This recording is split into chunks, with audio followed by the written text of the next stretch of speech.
বলতে চাই, আমরা যদি 10 মিলে একটি কাজ করতে পারি, তাহলে জিতলে বা হারলে, জিতলেও যেমন আনন্দের কিছু নাই, হারলেও কিন্তু লজ্জার কিছু নাই। যখন প্রতিযোগিতাটা সম্প্রীতির মধ্যে সীমাবদ্ধ থাকে, সেখানে কিন্তু হার জিত বলে কোনো কথা থাকতে পারে না। কিন্তু যেখানে প্রতিযোগিতাটা প্রতিদ্বন্দ্বিতায় রূপ নেয়, সেখানে কিন্তু ক্রমান্বয়ে নিজেদের মধ্যে বিভেদ বৃদ্ধি পায় এবং সেই বিভেদ এমন ঘাতী যুদ্ধে রূপান্তরিত হয়, যা কিন্তু আর কখনোই থামানো যায় না। তাই প্রিয় বন্ধুগণ, আজ যে ঐক্য সূচিত হয়েছে, আমি মনে করি বাংলাদেশে কয়েকটি রাজনৈতিক দল আছে যারা অতীতে আমাদের সাথে ঐক্যবদ্ধভাবে রাজনীতি করেছে। আমরা না থাকলে যারা কোনোদিন এই বাংলাদেশে রাজনীতি করবার সুযোগ পেত না।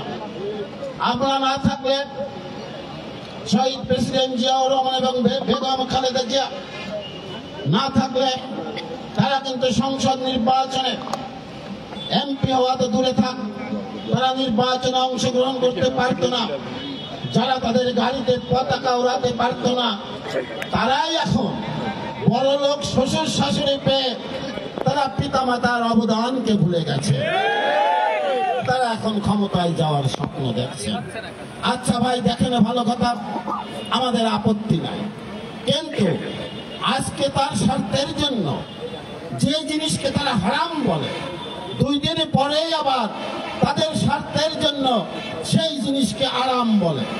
তাদের উদ্দেশ্যে বলতে চাই, একই জিনিসকে কখনো কখনো হারাম আর কখনো কখনো আরাম, এই দুইটা মিলে আপনাদের হয়ে যাবে কিন্তু ব্যারাম।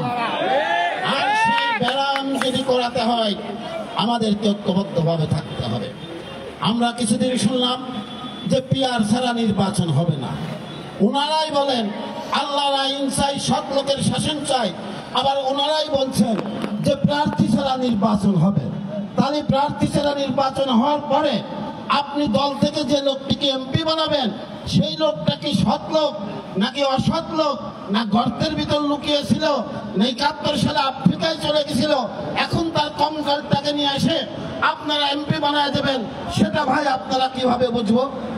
আবার এখন একখান কথা কইছে কি জানো, গণভোট দিতে হবে। এখানে কাজল ভাই আছেন বিশিষ্ট আইনজীবী। একমাত্র সংবিধানে যদি কোনো আইন পাস হয় পার্লামেন্টে, সেই আইনকে জনগণ গ্রহণ করে কিনা, তার জন্যই কিন্তু গণভোট দেওয়া যায়। এরা কত বড় বেকুব! আজ 15 থেকে 16 মাস হাসিনার পতন হয়েছে, বিদায় হয়েছে। জনগণ কি চাই? জনগণ পেটে খাবার চাই, জনগণ আইন শৃঙ্খলার উন্নতি চাই, জনগণ শিক্ষার উন্নতি চাই, জনগণ রাস্তার উন্নতি চাই। আপনার যশোর থেকে ঝিনাইদহ, যশোর থেকে খুলনা, যশোর থেকে বেনাপোল যদি যেতে হয়, আপনার সুস্থ মানুষের কিন্তু হাড্ডি মাংস গায়ে একটাও থাকবে না। রাস্তা এতটাই খারাপ হয়েছে। ক্ষমতায় থাকার শখ, তাহলে আইন শৃঙ্খলা ভালো করেন না কেন? ক্ষমতায় থাকার শখ, তাহলে রাস্তায় ভালো করেন না।